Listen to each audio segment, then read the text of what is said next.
नमस्कार देवियों और सज्जनों। हम लोग 11वीं रामायणी पर वार्ता कर रहे थे, जिसकी पहली पंक्ति पर ही थे। आधरि गुष्टि सृष्टि भई बौरी, तीन लोक में लाग ठगौरी। गोष्ठी का मतलब हमने बता दिया था, जो सेमिनार टाइप का छोटी जो मंडली होती है, जिसमें जो है लोग आमने सामने डिस्कस करते हैं, उसको गोष्ठी कहते हैं, गोष्ठ कहते हैं। सृष्टि आप जान ही रहे हैं, बौरी मैंने समझा दिया था। अब एक शब्द इसमें आया ठगौरी। ठगी तो हम सब लोग जानते हैं, ठगी। ये ठगौरी क्या है?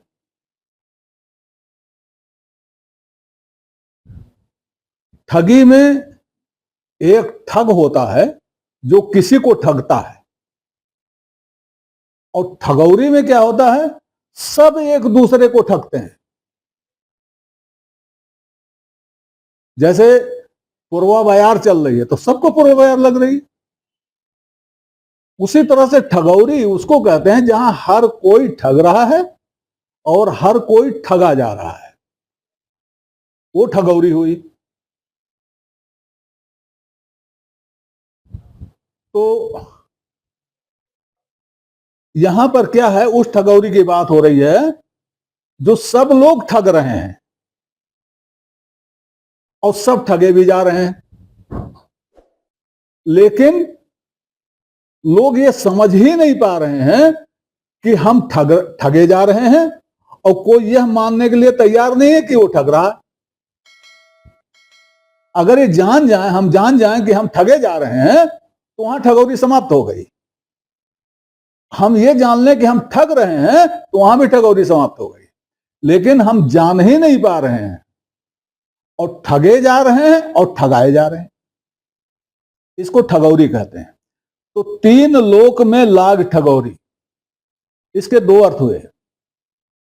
पूरे संसार में जो भी व्यवहार है एक दूसरे के प्रति, वो ठगौरी का है। और यदि आप तीन लोक का अर्थ सत रज और तम तीन गुण से लेते हैं, तो तीनों गुण एक दूसरे को ठग रहे हैं। तीनों गुण एक दूसरे को ठग रहे हैं। इसका वर्णन भी आगे आएगा, कबीर ने कोई चीज छोड़ी नहीं है। ये उन्होंने एक जगह कहा है कि ये जितनी हमारी इंद्रियां हैं और मन है, ये सब आपस में झगड़ते हैं और आपस में एका भी रखते हैं। ये आपस में झगड़ते हैं, जिससे जीव को कष्ट होता है, वो आपस में एका भी रखते हैं। तो एक दूसरे से झगड़ते हैं, एक दूसरे को ठगते हैं। हमारी ही इंद्रियां आपस में एक दूसरे से बैर विरोध रखती हैं, और जब हमको सताना होता है या हमको खुश करना होता तो सब एक हो जाती। तो इस तरह की ठगौरी, बड़ा व्यापक शब्द ठगौरी कह करके कबीर ने इसको व्यापक कर दिया। अब वो कुछ उदाहरण देते हैं, और इन उदाहरणों की व्याख्या की जरूरत नहीं है। आपके जितने शास्त्र हैं तथा कथित, जिनको शास्त्र कहा जाता है, उसमें ना जाइए, कड़े होंगे वो। आप दो चार पुराण पढ़ लीजिए, तो जितनी चीजें कही जा रही हैं सब आपके सामने प्रत्यक्ष हो जाएंगी। ब्रह्मा ठगो नाग कहा जाई। इस ठगौरी में ब्रह्मा तक ठग लिए गए, तो नाग की क्या बिसात है? वो कहां जाए? नाग माने शेषनाग। जब ब्रह्मा ठग लिए गए, ब्रह्मा ठगो नाग कहां जाई, तो नाग की क्या बिसात है? अब ब्रह्मा कहां ठगे गए, कैसे ठगे गए, ये आप शिव पुराण में देख लीजिए। ब्रह्मा के 5 सिर थे, एक सिर उनका काट डाला गया। किसने काटा? शिव जी ने काटा। क्यों काटा वो हम नहीं बताएंगे, आप पढ़ लीजिए। या किसी से पूछ लीजिए क्यों काटा था। और मजे की बात की ये शिकायत कि मेरा एक सिर काट लिया शिव ने, ये ब्रह्मा स्वयं ही कह रहे हैं। यह जानते हुए कि क्यों काटा, लाज नहीं आ रही है। कितना कहा, एक भानगी दिया मैंने, ब्रह्मा ठगो नाग कह जाई, देवता सहित ठगो त्रिपुरारी। सारे देवताओं के साथ त्रिपुरारी भी ठग लिए गए, ये भी ठग लिए गए। किसने ठगा? अरे हम ही लोगों ने ठगा भाई, हम ही लोगों ने बनाया इन लोगों को, हम ही लोग को खेल रहे हैं गुड्डे गुड़िया का खेल। हम ही लोगों ने इनको बनाया और हम ही लोगों ने इनको लड़ाया। हम ही लोगों का मतलब लिखने वालों ने, लिखने वालों ने। अरे ये कहीं है ही नहीं, तो ठगेंगे क्या, ठगाएंगे क्या? ये तो हम इनको ठगना और ठगाया जाना दिखा रहे हैं। जैसा चाहते हैं वैसा इनसे करवा लेते हैं। कहीं हम इनको नाच नचा देते हैं और कहीं इनको गुस्से में कर देते हैं, कहीं इनको जो है औगरदानी बना देते हैं, कहीं कुछ, हम जो चाहे वो बना दें इनको। अब तो लोग भांग भी पिलाने लगे। आप जाइए बाबा धाम यात्रा में, भांग मांगते हुए शिव जी दिखाई दे जाएंगे। तो ये कौन कर रहा है? वो गणेश की मम्मी भांग पाव भर भांग पिया दो ना, ये कौन कह रहा है? शिव जी कह रहे हैं। ये तो हम कह रहे हैं ना, और मजे ले रहे। खैर, हमारा कहना यह है कि आप पुराण पढ़ लीजिए, आपको मालूम हो जाएगा कौन कौन कहां ठगा गया। राज ठगौरी विष्णु पर परी, 14 भुवन केर चौधरी। विष्णु जी 14 भुवनों के चौधरी हैं। चौधरी का मतलब आप समझ रहे हो? उन पर ठगौरी पड़ी। कौन ठगौरी पड़ी? राज ठगौरी। कई तरह की होती है ठगौरियां, तो उन पर राजनीति की ठगौरी पड़ गई। जहां कहीं कुछ हुआ और संभाले नहीं संभल रहा है तो वहां जाओ, अब वो संभाल देंगे विष्णु जी, चाहे जैसे संभाले। कैसे कैसे संभाला है उन्होंने, ये आप देवासुर संग्राम की कहानियां पढ़िए तो आपको मालूम हो जाएगा कैसे कैसे संभाला ये ठगौरी। अब वो चूंकि राजनीतिक ठगौरी है तो राज ठगौरी कह दिया उसको। और विष्णु का एक नाम उपेंद्र है, मतलब वो इंद्र से छोटे हैं, लेकिन वैसे क्या है वो सबसे बड़े। वैसे क्या है सबसे बड़े, वैसे इंद्र से छोटे हैं, उनका नाम ही उपेंद्र है। खैर, ये बड़ी वैसी चर्चाएं हैं। आगे अब कबीर एक संकेत देते हैं आपको, आदि अंत जाकी झलक न जानी, ताकि डर तुम काहे गुमानी। तुम इन देवी देवताओं से क्यों डरते हो? हमारे लिए कह रहे हैं, क्यों डरते हो? अभी डर की बात कर रहे हैं, बाद में आशा की बात करेंगे।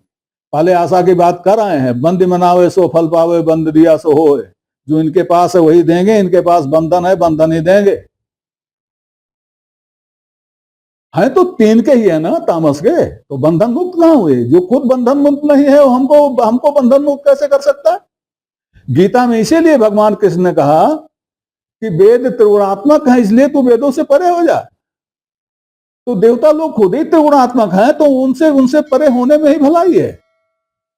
खाली वेदे की बात नहीं, जितने त्रिगुणात्मक हैं सबसे परे हो जाने में ही भलाई है, चाहे वो वेद हो, चाहे वो देवता हो, चाहे वो हमारा संसार हो।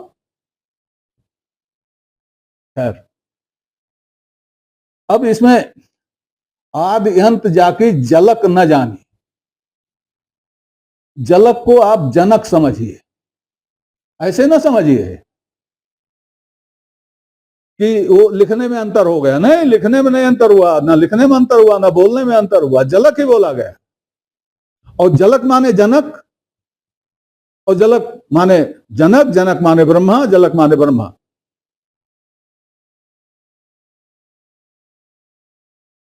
अब कुछ लोग कह सकते हैं जबरदस्ती की बात है। जबरदस्ती की बात नहीं है। महर्षि पाणिनि ने जो व्याकरण लिखा है, वह व्याकरण ऐसा नहीं है कि उन्होंने बनाया है, वह व्याकरण पहले से ही मौजूद था। उसको पाणिनि ने सिस्टमेटिक कर दिया, आसान कर दिया, और ऐसा कर दिया कि लोग उसको एक जगह पढ़ के समझ लें। तो इसमें उन्होंने उनका भी ध्यान रखा जो पढ़े लिखे थे, और उनका भी ध्यान रखा जो पढ़े लिखे नहीं थे, उनका ध्यान रखा जो आगे पढ़े लिखेंगे, उनका ध्यान रखा जो आगे पढ़े लिखेंगे नहीं, और उनको इस पर भी इसका भी ध्यान रखा कि भाषा विकास कैसे करेगी। उनका एक सूत्र है, बहुत कम लोग जानते हैं। हमने उसे अपने बाबा से सुना था, और जब तक मैं पढ़ता रहा, मैंने संस्कृत से बीए किया है, तब तक मैं समझता रहा कि बाबा हमारे ऐसे ही ये सूत्र कहा था उन्होंने हमको, ऐसा कोई सूत्र है नहीं, क्योंकि हमारे सामने कहीं आया नहीं, तो हमने समझा बाबा ने ऐसे ही कहा होगा। लेकिन वह सूत्र मैंने जब संस्कृत के 4 अध्याय रामधारी सिंह दिनकर जी की पढ़ी, तब मुझे दिनकर जी ने मैंने पाया कि दिनकर जी ने इस सूत्र को पहले अध्याय में ही कोट किया है। वह सूत्र है जलयोर अलयोर अभेदा। बोलचाल में ज य र ल न ड द में अभेद हो जाएगा, भेद ही नहीं रहेगा। अब पढ़ा लिखा है आदमी तो जा का जा बोलेगा, या का या बोलेगा, जा लिखेगा या लिखेगा। लेकिन जो पढ़ा लिखा आदमी नहीं है वो क्या करेगा, या का जा बोल देगा। लिखा जाएगा यज्ञ, पढ़ा जाएगा यज्ञ, और बोला जाएगा यज्ञ। शब्द होगा यजमान, और कहा जाएगा जजमान। दा और दा का हम लोग जानते ही हैं, रा और ला का इसी तरह से है। लखनऊ को नखलऊ कहते हुए आपको मिल जाएंगे। इस पर कोई नियम लागू नहीं होता, ये भाषा है, बोल है, ये आबाद गति से चलेगी। उसको भी पाणिनि ने इसका भी एक कह दिया कि ऐसे चलेगा, और ऐसे इसको समझो, जलयोर अलयोर अभेदा। तो जनक, जनक में ना का ला हो गया, जनक का जलक हो गया, बस यही फर्क है। और कबीर किससे बात कर रहे हैं? हमेशा कबीर भीड़ से बात करते हैं। भीड़ में कई तरह के लोग हैं, सब तरह के लोग होते हैं, ज्यादातर सामान्य जन होते हैं। तो सामान्य जन के लिए जनक, अगर जनक कहें तो भी सामान्य जन समझ जाएगा, जलक कहेंगे तो भी समझ जाएगा। जलक कहेंगे तो सामान्य जन को लगेगा मेरी भाषा बोल रहा है। तो यह जनक ही है, और जनक का अर्थ वही ब्रह्मा। और जनक का मतलब जो पैदा करता है। तो जिसने सबको पैदा किया, जिसने सबको बनाया, वह जिसके बारे में नहीं जानता है, उससे आप भयभीत क्यों होते हो? जिसने सबको बनाया वह नहीं जानता, इसका मतलब हुआ कि उसने नहीं बनाया,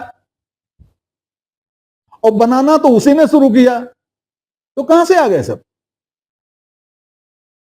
तो उससे आप डरते क्यों हो? उससे मत डरो। आदि अंत जाकी झलक न जानी, ताकि डर तुम काहे मानी। वह उतंग तुम जात पतंग। ये जितने हमने आपने बना रखे हैं, हमारे पूर्वजों ने बना रखे हैं, हमारे लोगों ने बना रखे हैं, वो तंग हैं, एक से एक बढ़कर हैं, कोई किसी से 19 नहीं है। और कितना बढ़ा दें हम लोग, इसका आरा पार नहीं है, लेकिन हम तो वही हैं जहां हैं। तो कबीर कहते हैं वे उत्तंग हैं, शिखर हैं, शिखा शिखा है शिखा, और तुम पतंगे जात के हो। पतंगा क्या होता है? उड़ उड़ के जल जल के मरता है, चाहत में, उस रोशनी की शिखर की चाहत में उड़ उड़ के फेरे लगा लगा के मरता है। तो कहते हैं भाई क्यों मर रहे हो? ऐसे मरने की आवश्यकता नहीं है। यम घर कियो जीव को संगा, तुमने तो अपनी आत्मा को वासनाओं का घर बना दिया है, अपनी आत्मा को वासनाओं के घर बेच दिया है। अगर अपनी आत्माओं को इन वासनाओं से छुड़ा लो तो ये सब जितनी गलतियां कर रहे हो सब गलतियां समाप्त हो जाएंगी। ये सीख महात्मा कबीर दे रहे हैं। आगे की पंक्तियां अगले अंक में। तब तक के लिए नमस्कार। आपसे निवेदन है कि श्रृंखला को अपनी लाइक दें, इसको सब्सक्राइब करें और कमेंट बॉक्स में जाकर अपनी टिप्पणी प्रस्तुत करें, अपनी जिज्ञासा व्यक्त करें, अपने प्रश्न पूछें।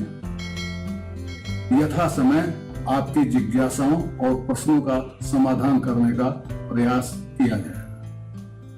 धन्यवाद।